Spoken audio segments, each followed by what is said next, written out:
السلام عليكم ورحمة الله وبركاته. إن الحمد لله وحده والصلاة والسلام على من لا نبي بعده أما بعد. প্রশংসা আল্লাহ তাআলার জন্য, দুরূদ এবং সালাম বর্ষিত হোক রাসূল সাল্লাল্লাহু আলাইহি ওয়াসাল্লামের উপরে।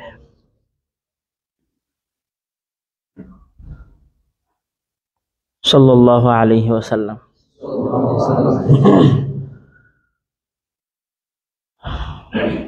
আপনারা সবাই ভালো আছেন? কয়দিন হলো অলরেডি আপনাদের এই কোর্সে? 6 দিন। আর কয়দিন আছে? ও, আজকে শেষ দিন। আচ্ছা আচ্ছা আচ্ছা।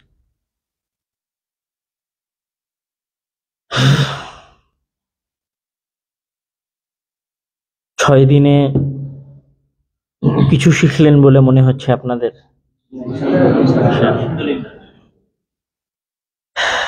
আমি আমার এই ছোট আলোচনায় আমার সংক্ষিপ্ত দুইটা পরামর্শ বলতে পারেন।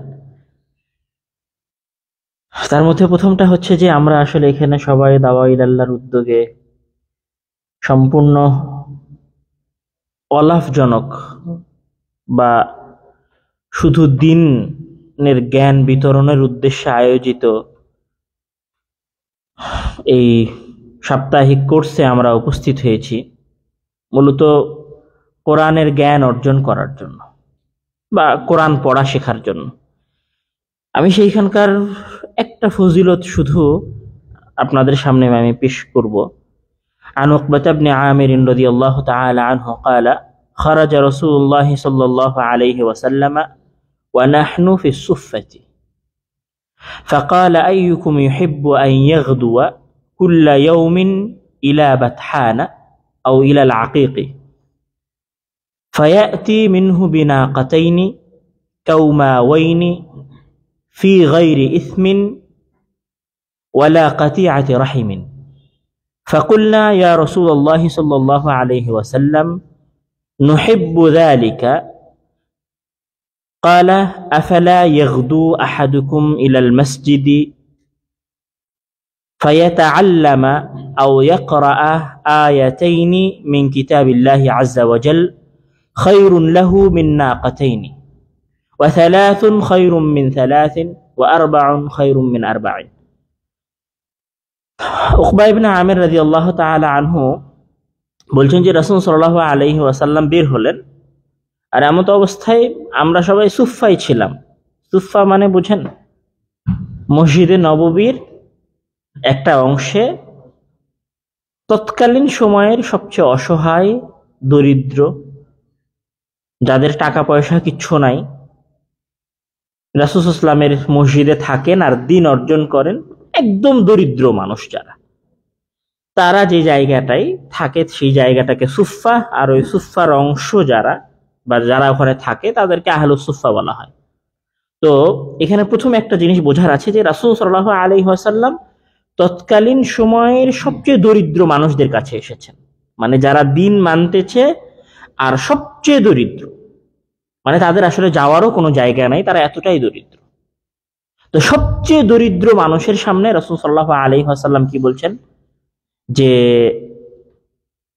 তোমাদের কেউ কি চায় যে সে আকিক নামক মদিনার যে উপত্যকা আছে সেই উপত্যকায়, অথবা বাতহা নামক যে উপত্যকা আছে সেই উপত্যকায় যাবে, আর সেইখান থেকে দুইটা মোটা তাজা উট আছে, মোটা তাজা উটের বিষয়টা হচ্ছে এরকম। তো রাসূল সাল্লাল্লাহু আলাইহি ওয়াসাল্লাম অফার করছেন, তাদেরকে বলছেন যে তোমাদের মধ্যে কেউ কি চায় যে মানে সে তার এই দরিদ্র অবস্থা থেকে সবচেয়ে বেশি ধনীতে পরিণত হবে, এই দরিদ্রের অবস্থা থেকে সবচেয়ে বেশি ধনীতে পরিণত হবে। তো তখন বলছে অবশ্যই। সাহাবায়ে কেরাম বলছে যে কে না চায়।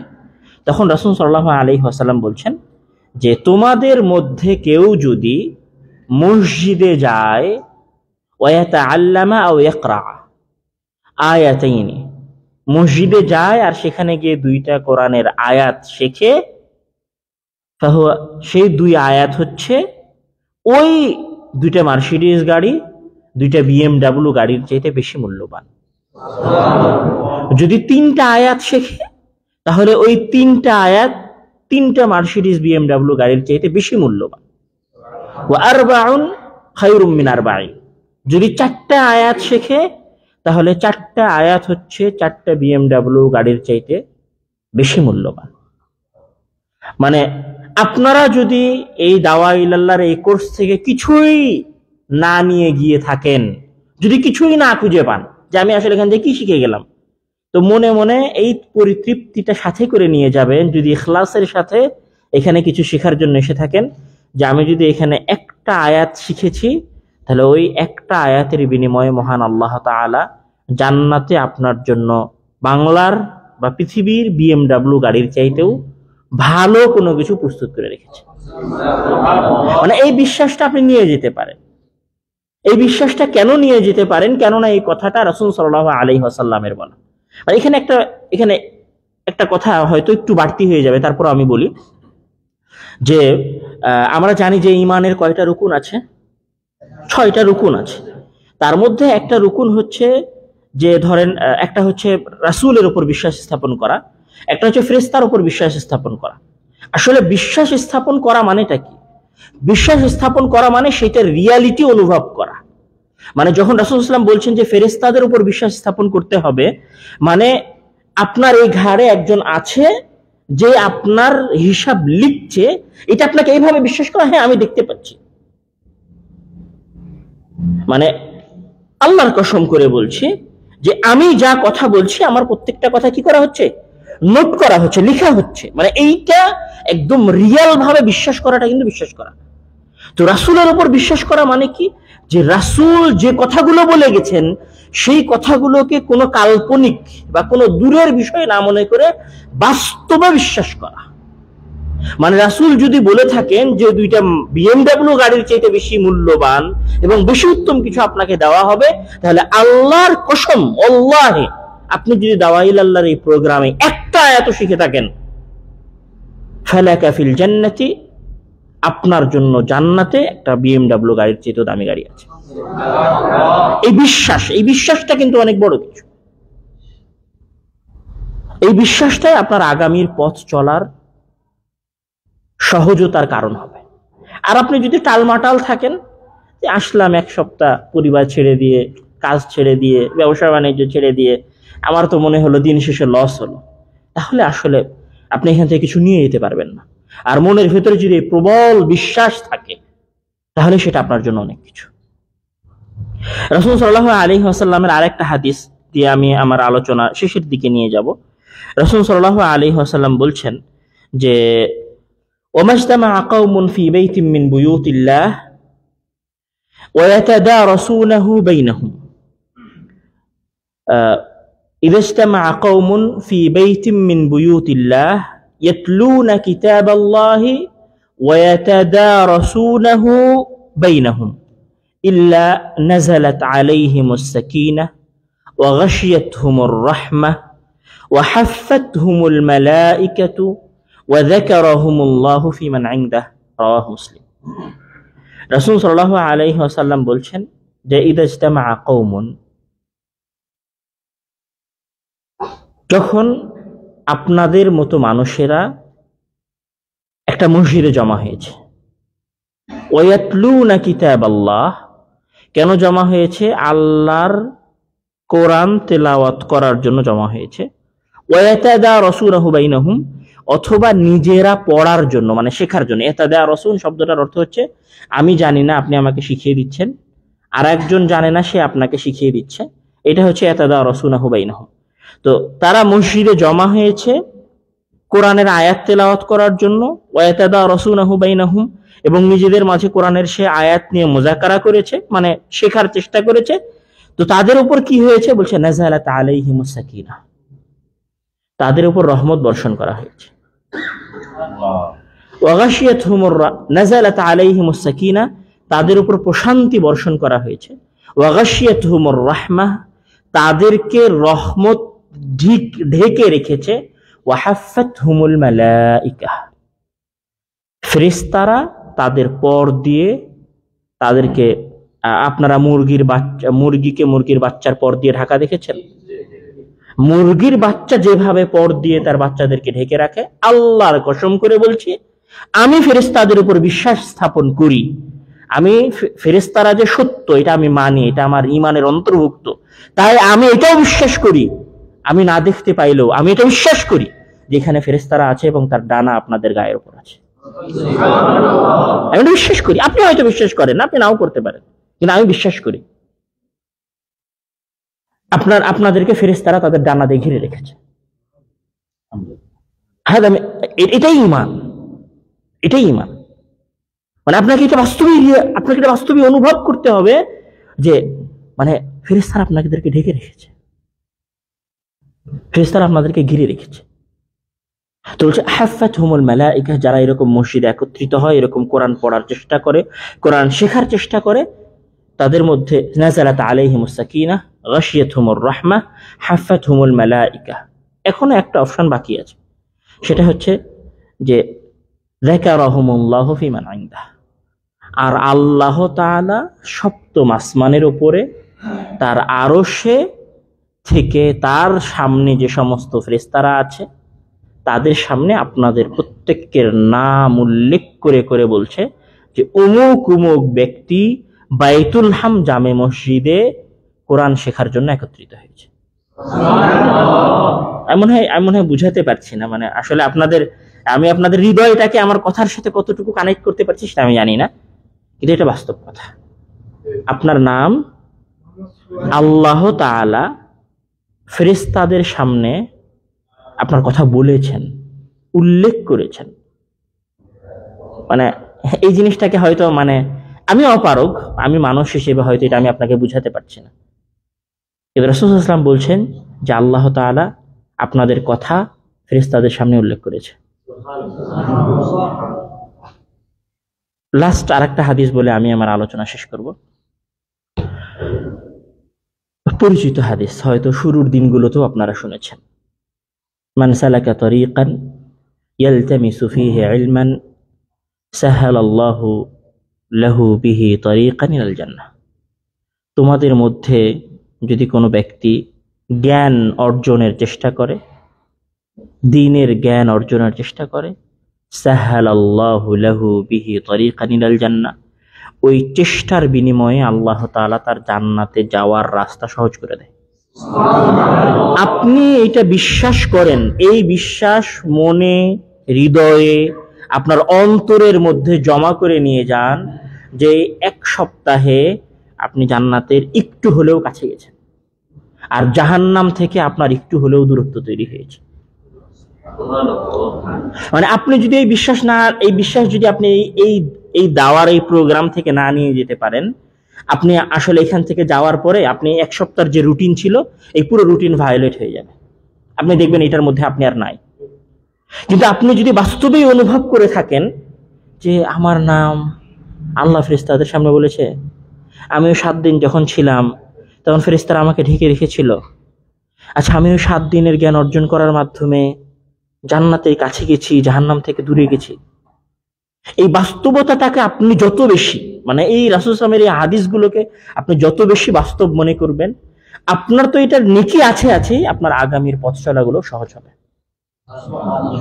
আল্লাহ তাআলা আমাদেরকে দাওয়াতের দ্বীনের জ্ঞান শেখার এই প্রোগ্রাম থেকে কি শিখেছি না শিখেছি সেটা বড় কথা না, তার চেয়েও সবচেয়ে বড় কথা হচ্ছে এখানে থেকে আমরা যে নেকিটা অর্জন করেছি, যে সৌভাগ্যগুলো মহান আল্লাহ তাআলা আমাদেরকে দিয়েছেন, আমরা যেন কোনো সময় আমাদের নিয়তের ত্রুটির কারণে, আমাদের কোনো অলসতার কারণে, আমাদের কোনো বিমুখতার কারণে যেন এই মহান সুযোগগুলো থেকে বঞ্চিত না হয়।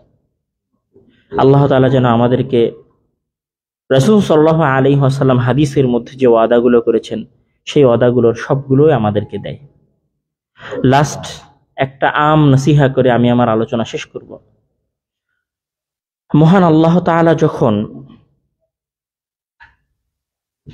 খুব বেশি রাগান্বিত হন বা কোনো বিষয়কে খুব বেশি ঘৃণা করেন, চরম লেভেলের ঘৃণা করেন, মানে চরম লেভেলের অপছন্দ করেন, এবং সেটাকে উনি অনেক বড় পাপের মধ্যে সুমার করেন, তখন উনি সেখানে তাদের জন্য ধ্বংস কামনা করেন। তো আল্লাহ তাআলা পাপকারীর জন্য ধ্বংস কামনা করেছেন। যেমন ধরেন, সমকামীদের জন্য মহান আল্লাহ তাআলা ধ্বংসের কথা বলেছেন। তো পাপ করলে এরকম বড় কিছু পাপ আছে যেটার ক্ষেত্রে মহান আল্লাহ তাআলা ধ্বংসের কথা বলেছেন, কিন্তু এমন একটা কাজ আছে যেই কাজটা ভালো কাজ, যেই কাজটা নেকির কাজ, যেই কাজটা আপনার জান্নাতে যাওয়ার মাধ্যম, কিন্তু ওই কাজটা না করার জন্য আপনি ধ্বংসপ্রাপ্ত, বিষয়টা এরকম না। বরং ওই কাজে যদি আপনার অলসতাও প্রমাণিত হয়, তাহলেও আপনি ধ্বংসপ্রাপ্তদের অন্তর্ভুক্ত। সেটা বলতে পারেন কি? ফাওয়াইলুল লিল মুসাল্লিন আল্লাযীনা হুম আন সালাতিহিম সাহুন। মহান আল্লাহ তাআলা বলেছেন, ধ্বংস নামাজ আদায়কারীদের জন্য। নামাজ যে পড়ে না তার জন্য ধ্বংস, এটা আলাদা কথা। নামাজ পড়ার পরেও ধ্বংস, এটা হচ্ছে মূল কথা। কার জন্য? আল্লাযীনা হুম আন সালাতিহিম সাহুন, যারা তাদের নিজেদের সালাতের বিষয়ে উদাসীন।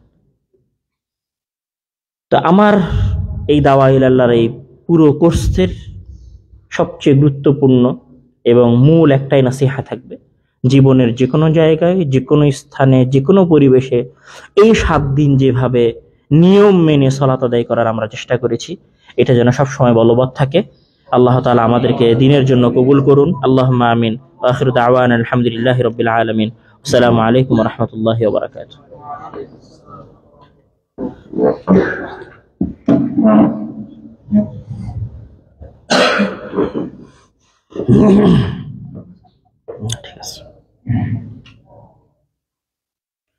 আসসালামু আলাইকুম ওয়া রাহমাতুল্লাহি ওয়া বারাকাতুহু। আলহামদুলিল্লাহি ওয়াহদাহু ওয়াসসালাতু ওয়াসসালামু আলা মান লা নাবিয়্যা বা'দাহু। প্রশংসা আল্লাহ সুবহানাহু ওয়া তাআলার জন্য, শান্তি অবতীর্ণ হোক মুহাম্মদ সাল্লাল্লাহু আলাইহি ওয়াসাল্লামের প্রতি। মুসলমানের সন্তানদেরকে দ্বীন শিখানোর লক্ষ্যে, শতভাগ মুসলমানকে দ্বীন শিখানোর লক্ষ্যে মাদ্রাসাগুলো 2 ভাগ মুসলমানকে দ্বীন শিখাচ্ছে। আমরাও জামিয়া সালাফিয়ার মাধ্যমে শতভাগ মুসলমানের শুধুমাত্র 2 ভাগ মুসলমান এবং তাদের সন্তানকে দ্বীন শিখাচ্ছে। তো আদ-দাওয়া ইলাল্লাহ প্রতিষ্ঠিত হয়েছে শতভাগ মুসলমানকে দ্বীন শেখাতে হবে। যেই পৃথিবীতে মুসলিম হিসেবে জন্ম নিবে তাকে দ্বীন শিখানোটা আমাদের চ্যালেঞ্জ হিসেবে আমরা গ্রহণ করেছি। এই লক্ষ্য উদ্দেশ্য বাস্তবায়নেই আল্লাহ সুবহানাহু তাআলার দেওয়া সিস্টেম, মসজিদের সিস্টেম আল্লাহর দেওয়া। ইসলামী সমাজ ব্যবস্থা কিভাবে টিকে থাকবে, তার সবচেয়ে উত্তম মাধ্যম কি হতে পারে তা আল্লাহ ভালো জানেন, এবং সেই জন্যই তিনি 5 ওয়াক্ত সালাত এবং জামাতে সালাত এবং মসজিদের ব্যবস্থা করে দিয়েছেন, যাতে প্রতিটি মুসলিম সমাজ মসজিদ কেন্দ্রিক গড়ে ওঠে।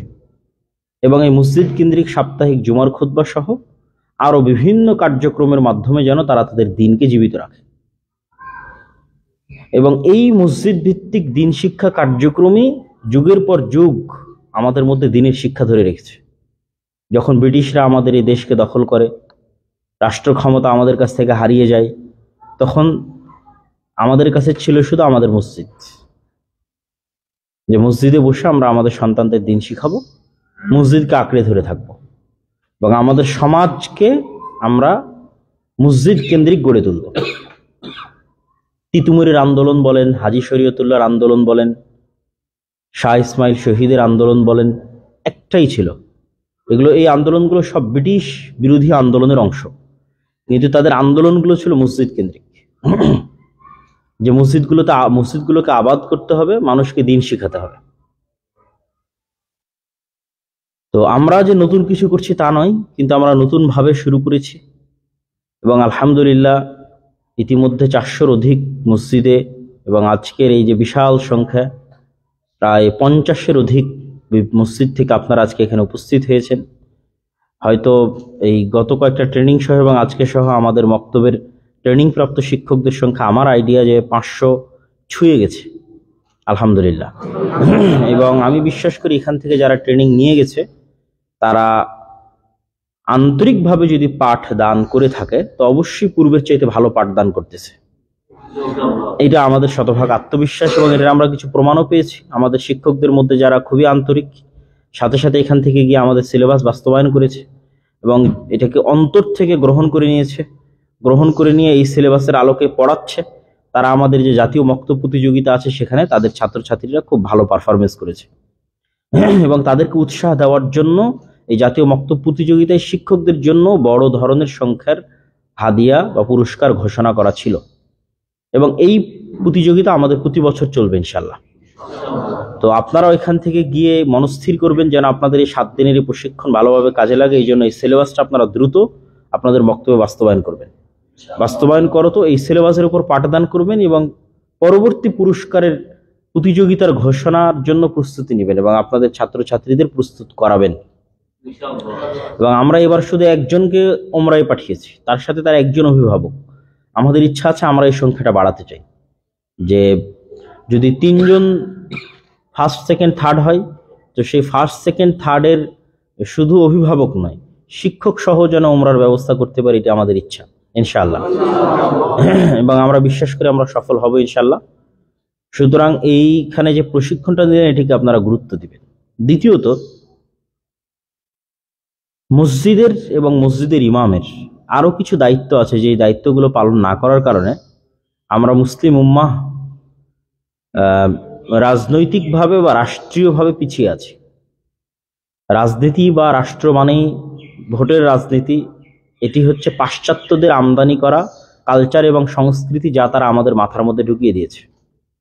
এবং এটি এমন এক ঝুলন্ত মূলা বা কানাকে হাইকোর্ট দেখানো, যে এর পিছনে আপনি পাগলের মতো ঘুরতেই থাকবেন। মরুভূমির মধ্যে যেমন মানুষ পাগলের মতো ঘুরতে থাকে আর রাস্তা খুঁজে পায় না, তো এই গণতন্ত্রের পিছনে 5 বছর পর 5 বছর পর ঘুরতেই থাকবেন, কিন্তু আসলে কোনো রাস্তা কোনোদিন খুঁজে পাবেন না।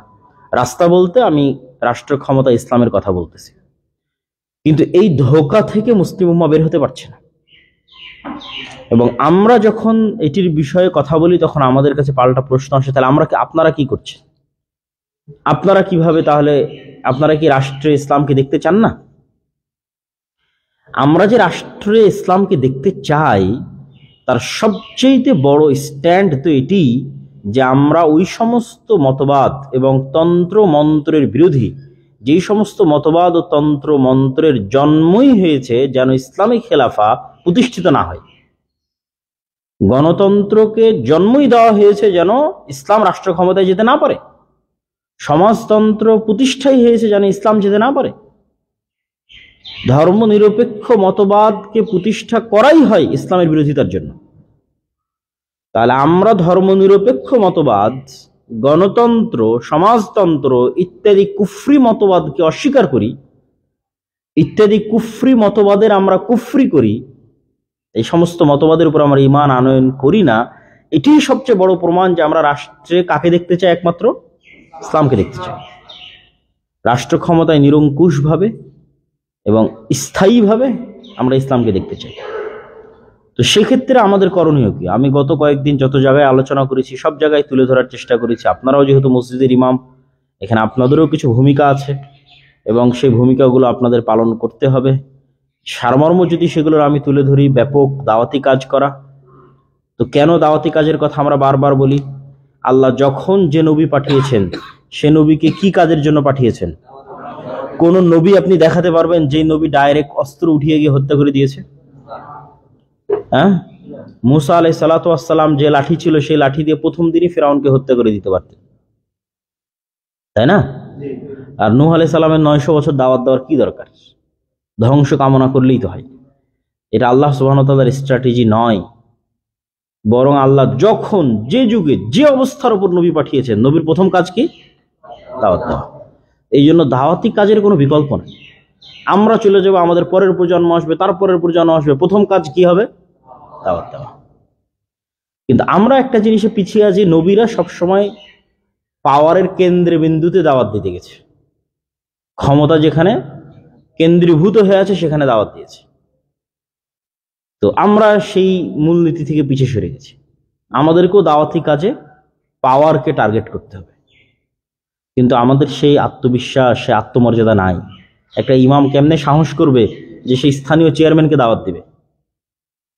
একটা ইমাম কেমনে সাহস করবে যে সে তার মসজিদ কমিটির সভাপতিকে দাওয়াত দিবে, অথবা ওই গ্রামের মেম্বারকে দাওয়াত দিবে, অথবা ওই অঞ্চলের কাউন্সিলরকে দাওয়াত দিবে? আমরা তো যাদের কাছে পাওয়ার নাই তাদেরকে দাওয়াত দিই, আর যাদের কাছে পাওয়ার আছে তাদের সাথে কম্প্রোমাইজ করি। তাই নয় কি? ইমাম সাহেব এবং আলেম ওলামা ওই সমস্ত ক্ষমতাশীলদের হাদিয়া এবং তাদের বাড়িতে দাওয়াতের অপেক্ষাতে, দাওয়াত মানে খাবারের দাওয়াতের অপেক্ষাতে, আর তাদেরকে দাওয়াত দেয় না। এই জন্য আপনাদের উস্তাদ, সকলের শ্রদ্ধেয় উস্তাদ, আমাদের উস্তাদ শেখ আব্দুর রাজ্জাক বিন ইউসুফ তার জীবনের বহু ঘটনা এমন নকল করেছে যে মন্ত্রীর বাড়িতে, এমপির বাড়িতে প্রবেশ করেছে, আরো আলেম ওলামা বসে আছে, সেখানে ছবি ঝুলতেছে। তো সেই এমপি মন্ত্রীকে সেই সমস্ত আলেম ওলামার দাওয়াত দেওয়ার সাহস হয়নি যে মন্ত্রী সাহেব বা এমপি সাহেব এখানে ছবি ঝুলছে, ছবি সরান। কিন্তু আব্দুর রাজ্জাক বিন ইউসুফের নিজস্ব ব্যক্তিত্ব এবং নিজস্ব আত্মমর্যাদা এবং কাউকে পরোয়া না করার মনোভাব, যেটা নবীদের মূলনীতি, যে আমি আপনার বাড়িতে প্রবেশ করতে পারি যদি আপনি ছবিগুলো সরান। এরকম ঘটনা তার জীবনে অসংখ্য আছে, আমিও দেখেছি এরকম বহু ঘটনার, আমি নিজেও সাক্ষী। এবং সেখান থেকে আমাদের জন্য শিক্ষণীয় আছে যে একজন আলেমের আদর্শ কি হতে পারে, একজন ইমামের আদর্শ কি হতে পারে। সে পাওয়ারের কেন্দ্রবিন্দুতে দাওয়াত দিবে এবং এক্ষেত্রে সে কোনো কম্প্রোমাইজ করবে না, যেটা নবীদের আদর্শ। ব্যাপক দাওয়াতি কাজের পাশাপাশি আমাদের গুরুত্বপূর্ণ দায়িত্ব সেটি হচ্ছে, আমরা বহু জায়গায় শক্তিশালী প্রতিষ্ঠানের কথা বলেছি, কিন্তু আমরা ভুলে যাই যে মসজিদও একটি শক্তিশালী প্রতিষ্ঠান। আমি আমার বক্তব্যে বলেছি আমাদের শক্তিশালী মিডিয়া লাগবে, শক্তিশালী অর্থনৈতিক প্রতিষ্ঠান লাগবে, কিন্তু মসজিদও একটি শক্তিশালী প্রতিষ্ঠান। যদি মসজিদকে শক্তিশালী করা যায়, মসজিদকে শক্তিশালীভাবে কাজে লাগানো যায়, যেমন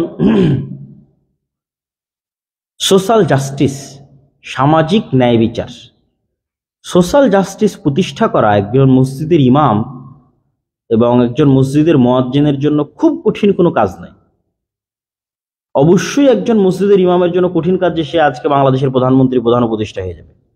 অবশ্যই একজন মসজিদের ইমামের জন্য কঠিন কাজ যে আমি তাকে বলবো আপনি আজকে প্রথম আলোর মতো একটা বিকল্প পত্রিকা তৈরি করেন, এটা কঠিন কাজ।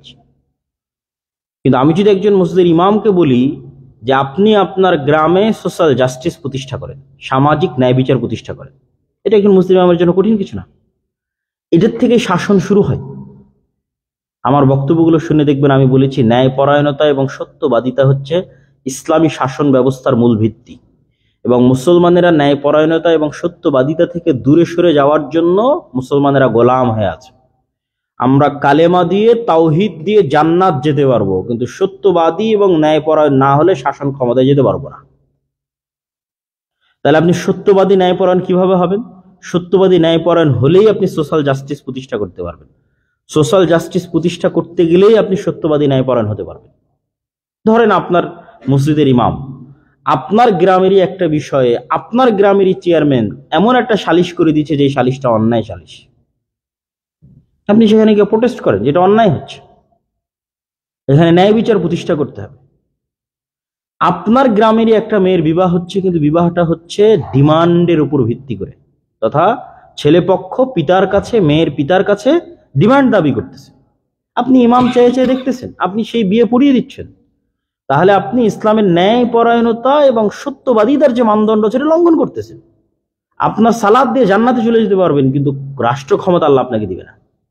আপনি প্রোটেস্ট করেন যে না, যেই বিবাহে ডিমান্ড নেওয়া হয়েছে আমি সেই বিবাহ পড়াবো না, বরং সেই বিবাহে যেন ডিমান্ড না হয় তার জন্য আমি সংগ্রাম করব। এটা সামাজিক ন্যায় বিচার। তথা আপনি যেই গ্রামে আছেন সেই গ্রামের কোনো একটা মানুষের সাথে যেন অন্যায় না হয়, এবং এটা এখন আপনাদের জন্য সুযোগ।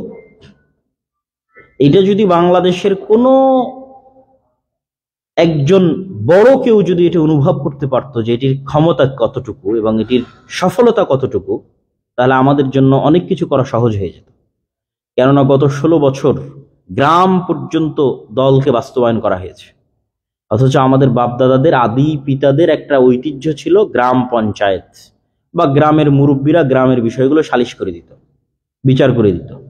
কিন্তু দলীয় রাজনীতি আমাদের গ্রাম পর্যন্ত এমনভাবে পৌঁছে গেছে গত 16 বছরে যে সেটি করার ক্ষমতার কারণে। কিন্তু এই যে 16 বছরের ক্ষমতার যে শূন্যতা, তারা যে বিদায় নিল, যে শূন্য, এই শূন্যতাটা আপনারা চেয়ে চেয়ে দেখতেছেন যে আর এক দল এসে সেই শূন্যতার জায়গাটা পূরণ করে দিচ্ছে। কেন দেখবেন চেয়েছে? আপনি সোশ্যাল জাস্টিসের জন্য সংগ্রাম করেন, দেখবেন আপনি একদিন ক্ষমতায় চলে গেছেন, যাবেন, এটা আল্লাহ সুবহানাহু ওয়া তাআলা ব্যবস্থা করে দিবে। কিন্তু এই যে শূন্যতা তৈরি হয়েছে, পাওয়ারের শূন্যতা, এই পাওয়ারের শূন্যতাকে আপনারা আর একটা দলকে চেয়ে চেয়ে গ্রাম পর্যায়ে দখল করতে দিয়েন না। কেন্দ্রীয় পর্যায়ে কার শাসন আছে, কে ভোটে ক্ষমতায় যাবে সেটা দেখা যাবে, কিন্তু গ্রাম পর্যায়ে একজন ইমাম যেন সামাজিকভাবে যে কোনো অন্যায়ের প্রতিবাদ করে। ওই গ্রামে গান বাজনা হচ্ছে, 5টা যুবক আপনার সাথে থাকবে, আপনি গিয়ে বাধা দিবেন। এরকম যে কোনো অন্যায়, বাবা মারা গেছে, বোনকে সম্পত্তি দিতে চাচ্ছেন, আপনি গিয়ে বাধা দিবেন। সত্যবাদিতা এবং ন্যায়পরায়ণতা সামাজিকভাবে প্রতিষ্ঠা করার জন্য সংগ্রাম করেন, আল্লাহ সুবহানাহু ওয়া তাআলা আপনাদের হাতে রাষ্ট্র ক্ষমতা দিবে ইনশাআল্লাহ। মুসলিমদেরকে আল্লাহ রাষ্ট্র ক্ষমতা দিবে, কিন্তু আমরা যদি এই সত্যবাদিতা ন্যায়পরায়ণতায় কম্প্রোমাইজ করি, গত 16 বছর যা করেছি, যারা ক্ষমতায় ছিল তাদের সাথে কম্প্রোমাইজ করে চলেছি, সত্যের দাওয়াত পাওয়ারের কেন্দ্রবিন্দুতে দেইনি, আপোষ করেছি, চোখের সামনে সকল অন্যায় দেখেছি এবং সহ্য করেছি। এখন আপনাদের জন্য সুযোগ যে আপনারা অন্তত আপনার মসজিদের আশেপাশে চোখের সামনে কোনো অন্যায়কে সহ্য করবেন না, শরীয়ত বিরোধী কোনো কাজকে সহ্য করবেন না, মানুষের প্রতি কোনো জুলম এবং অত্যাচারকে সহ্য করবেন না। ফেসবুকে দেখা যাচ্ছে চাঁদা উঠাচ্ছে বিভিন্ন জায়গায়, কেন চাঁদা উঠাবে? কে চাঁদা উঠাচ্ছে? কেন চাঁদা উঠানো ছাড়া আপনার এলাকায় কোনো কাজ হবে না? কেন কেন সিন্ডিকেট তৈরি করবে মানুষ? সামাজিকভাবে মসজিদের ইমামের অন্যতম দায়িত্ব এবং কর্তব্য যে তারা এই জিনিসগুলো প্রোটেস্ট করবে এবং তার মসজিদ এবং মসজিদের আশেপাশের অঞ্চলে সামাজিক ন্যায় বিচার প্রতিষ্ঠা করবে, যা আগে সুযোগ ছিল না, এখন সুযোগ আছে। এবং আমরা যদি এটিতে স্বতঃস্ফূর্তভাবে অংশগ্রহণ করি, আমি বিশ্বাস করি যে রাষ্ট্র ক্ষমতা মুসলমানদের বা ইসলাম যারা অনুসরণ করে তাদের থেকে খুব বেশি দূরে না। কিন্তু আপনারা যদি নিজেদের জীবনে সত্যবাদিতা এবং ন্যায়পরায়ণতা প্রতিষ্ঠা না করেন, নিজেরাই মানুষের প্রতি অন্যায় করে, একজন ইমামও কিন্তু মানুষের প্রতি অন্যায় করতে পারে, যে আপনার মসজিদে আসা মুসল্লিদের মধ্যে যার টাকা পয়সা বেশি তাকে বেশি মূল্যায়ন করছেন, যে গরিব মানুষ তাকে মূল্যায়ন করছেন না। এটাই হচ্ছে অন্যায়পরায়ণ, যেটা আল্লাহ সুবহানাহু ওয়া তাআলা তার নবীকে সতর্ক করেছে। আবাসা ওয়া তাওয়াল্লা আন জাআহুল আ'মা, যে আপনার নিকটে অন্ধ আসুক আর কানা আসুক আর খোড়া আসুক, সবাই আল্লাহর বান্দা, সবাইকে মূল্যায়ন করতে হবে। এরকম আমরা আমাদের জীবনে ন্যায়পরায়ণতা সত্যবাদিতা প্রতিষ্ঠা করি, আমাদের সমাজে প্রতিষ্ঠা করার চেষ্টা করি, আমাদের মসজিদে দ্বীনের জ্ঞান ছড়িয়ে দিই, যেটির জন্য আপনারা আজকে এখানে ট্রেনিং নেওয়ার জন্য এসেছেন। আর জামিয়া সালাফিয়া এই 7 দিন থাকার মাধ্যমে আপনারা মনে করবেন যে আপনারা জামিয়া সালাফিয়ার ছাত্র ইনশাআল্লাহ। এবং আমরা এই সম্পর্কটাই চাই, ছাত্র শিক্ষকের সম্পর্ক পৃথিবীর সবচেয়ে মজবুত এবং শক্তিশালী সম্পর্ক, অন্য যে কোনো সম্পর্কের চাইতে।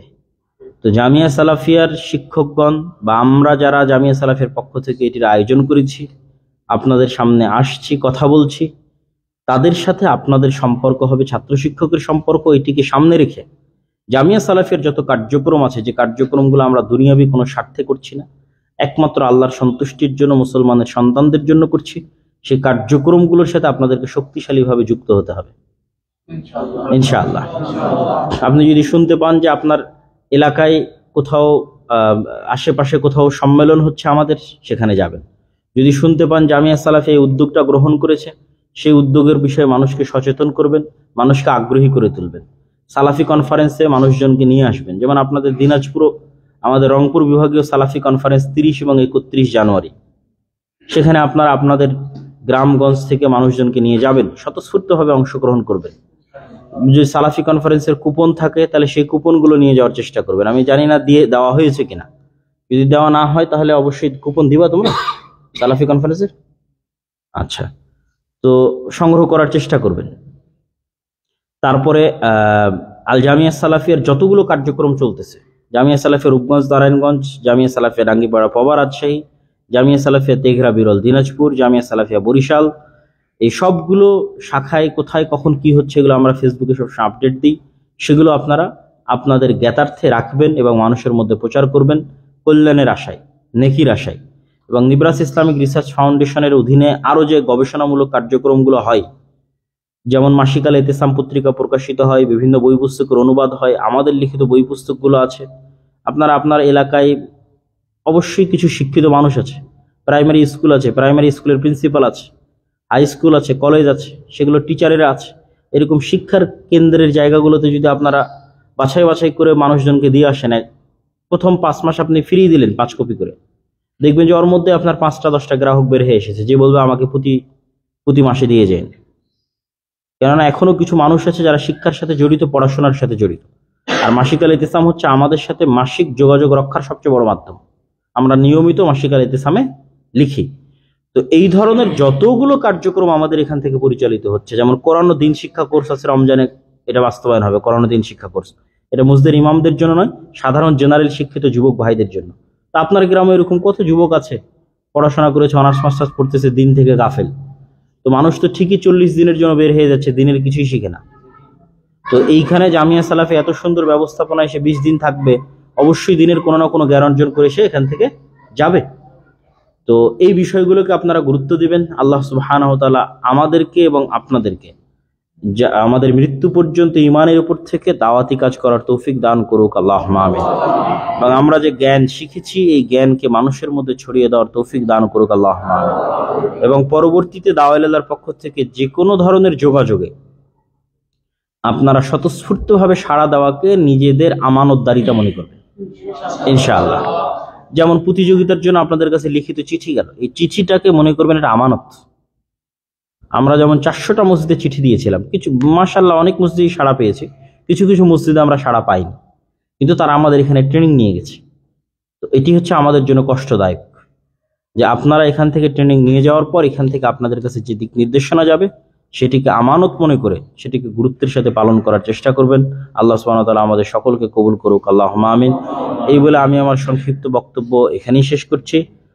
ওয়া আখিরু দাওয়ানা আনিল হামদুলিল্লাহি রাব্বিল আলামিন। আসসালামু আলাইকুম ওয়া রাহমাতুল্লাহি ওয়া বারাকাতুহু।